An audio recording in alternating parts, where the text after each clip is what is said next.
भगवान श्री विष्णु की चारों धामों में आखिरी धाम यानी कलयुग का धाम है जगन्नाथपुरी धाम, जिनका एक दर्शन जीवन को निर्मल और मन को स्वच्छ करता है।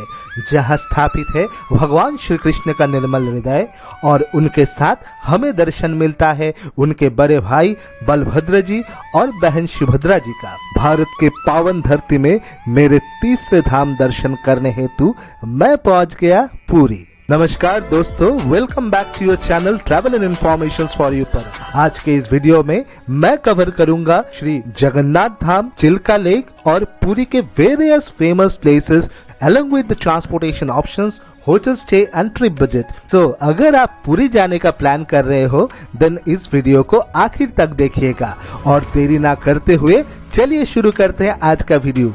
शुरू करने से पहले वीडियो को लाइक और शेयर कीजिए, चैनल को सब्सक्राइब कीजिए, बेल आइकन को दबाइए और ऑल नोटिफिकेशंस ऑन करना मत भूलिएगा। भारत के उड़ीसा राज्य में स्थित है पुरी शहर, जो कि भारत के सभी राज्य के साथ by train, Airways and flight connected है। बाय फ्लाइट आपको पुरी एयरपोर्ट पहुंच के ऑटो या कैब करना पड़ेगा for your hotel. By train आपको पुरी रेलवे स्टेशन पहुंचना होगा। मैं मेरा सफर कोलकाता से शुरुआत किया था, जहां से बाय ट्रेन मैं पुरी पहुंच के 150 रुपया में मैंने एक ऑटो बुक किया, जहां से मैं पहुंच गया होटल पार्क लेगून, जहां आपको डिलक्स रूम 1500 से 2000 रुपया में मिल जाएगा। You can also avail non AC rooms at 500 rupees in many hotels and guest houses. Next day early morning I started for Chilka by cab. Cab rent was 2200 rupees and after 1.5 hour of ride we reached eco tourism centre of Gabakund, जो कि पुरी से लगभग 50 kilometre की दूरी में स्थित है। वहां से we booked our ticket for Chilka sightseeing.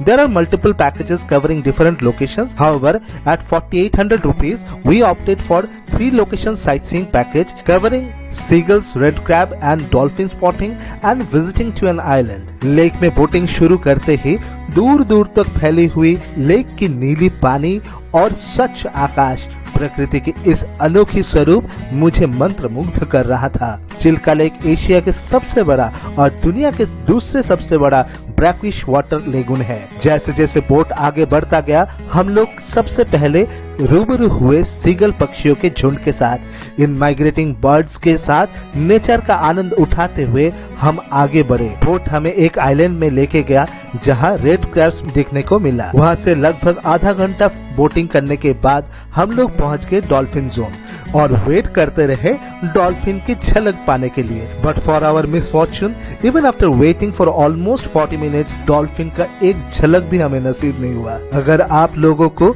Dolphin देखना है तो अर्ली मॉर्निंग आप लोग चिल्का लेक में बोटिंग शुरुआत कीजिएगा। फिर हमारी बोट हमें वहां से लगभग आधे घंटे की दूरी में स्थित एक और आइलैंड में लेके गया। उस आइलैंड समंदर के साथ कनेक्टेड है, मतलब आइलैंड के एक तरफ चिल्का लेक और दूसरी तरफ समंदर था।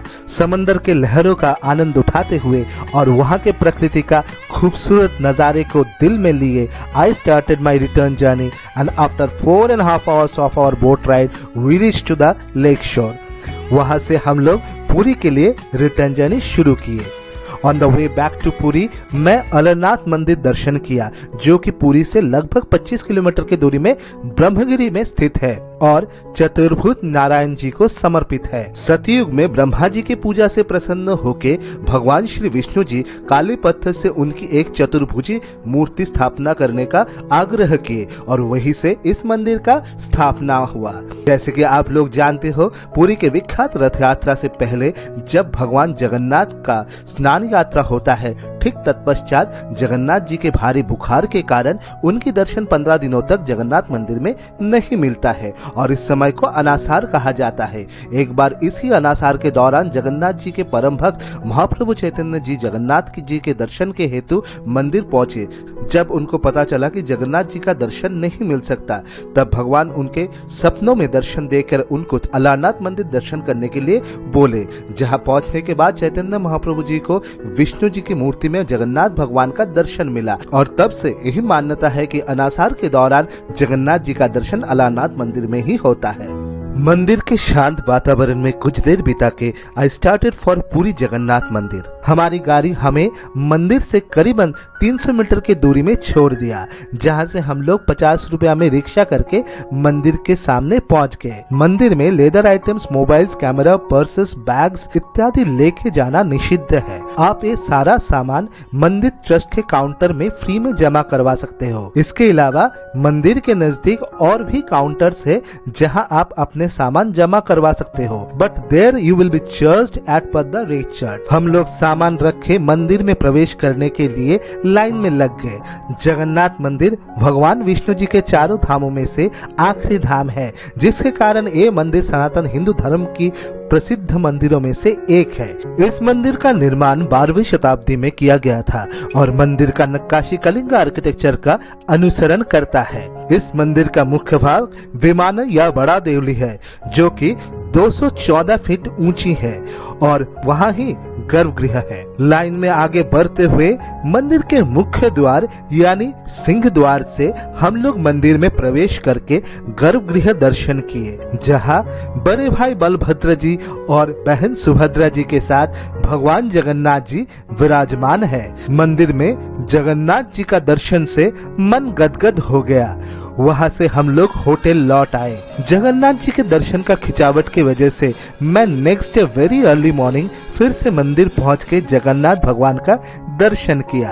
आप मंदिर से ही शुद्ध घी से बना हुआ गजा खरीद के जगन्नाथ भगवान को चराना मत भूलिएगा। इस मंदिर के तरह यहाँ की गजा भी बहुत ही प्रसिद्ध है। सुबह की शांत वातावरण में एक तरफ जगन्नाथ भगवान के दर्शन और दूसरे तरफ यहाँ की स्निग्धता और मंदिर के नक्काशी का आनंद उठाते हुए जगन्नाथ भगवान का चेहरा हृदय में बसा के I return back to my hotel, जहाँ से after breakfast we booked a toto for 500 rupees for local sight seeing.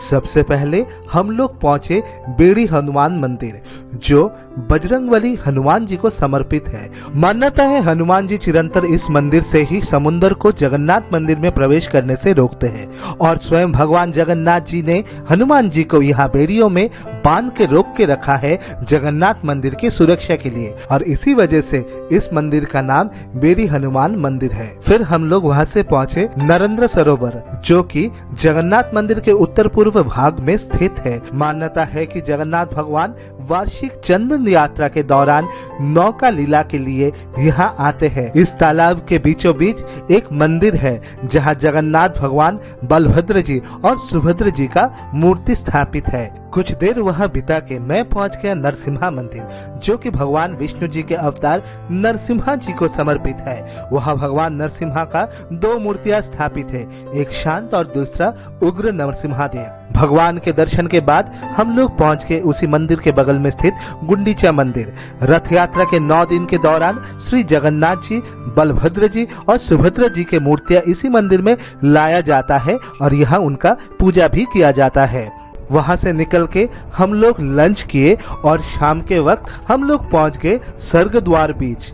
समुन्द्र के लहरें जब किनारे से टकरा रही थी, वो दृश्य और समुन्द्र की गरजती हुई लहरों की ध्वनि एक अलग ही फीलिंग था दोस्तों। ढलते हुए सूरज के साथ समंदर का खूबसूरती मन को सुकून प्रदान कर रहा था। बीच के ऑपोजिट कुछ दुकानें हैं जहां हैंडलूम प्रोडक्ट्स मिलता है। वहां से हम लोग कुछ शॉपिंग किए और ऑटो करके पहुंच गए गोल्डन बीच। शाम हो जाने की वजह से गोल्डन बीच का खूबसूरती का आनंद हम लोग उठा नहीं पाए।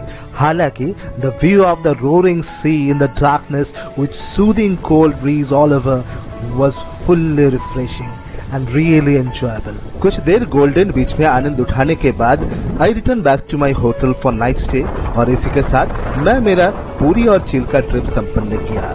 अब जानते हैं इस ट्रिप के बजट के बारे में। To and fro railway ticket price 700 to 2000 rupees per person. 2 दिन का hotel stay 500 to 1500 per person. Food expense 500 rupees. Transportation for Chilka 150 to 2200 rupees. Chilka sightseeing package 4800 rupees. Local sightseeing transportation expense 600 rupees. So your total budget for Puri and Chilka trip will be 7500 to 12,000 rupees. इसी के साथ मैं आज का episode संपन्न करता हूँ। आशा करता हूँ आप सभी को ये वीडियो बहुत पसंद आया होगा। वीडियो को लाइक और शेयर कीजिए और चैनल को सब्सक्राइब करना मत भूलिएगा। बहुत जल्द आप सभी से फिर से मुलाकात होगा with my next episode on Bhubaneswar trip. तब तक के लिए आप सभी से मैं विदा लेता हूँ। जय जगन्नाथ, जय शिव शंभू।